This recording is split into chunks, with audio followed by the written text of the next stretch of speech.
Hello everyone, welcome to my YouTube channel. In today's video we're going to learn about how to change or upload your YouTube channel art or cover photo. So first of all, open up your web browser, search for youtube.com, and then go to your profile and click on your channel. When you click on your channel, you see this interface. Now click on the customize channel. When you click the customize channel, you'll see this. Now if you already have a cover you want to change it, so just click on that icon. If you want to add a new one, just click on this blue button. I'm clicking on it right now and I have clicked it.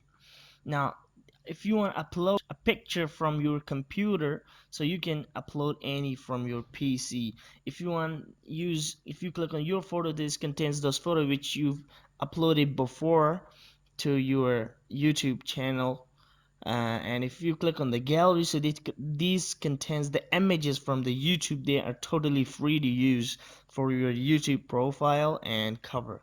I'm going to the gallery. Here you can adjust the crop from the left down corner, and this shows how it looks on different devices. Just click on the submit button, and here your channel art will save.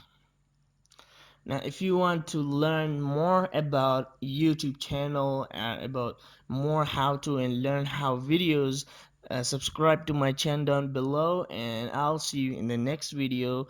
Thanks for watching our YouTube video. Make sure to give it a like and a subscribe, and press the bell icon to get notified. Thank you.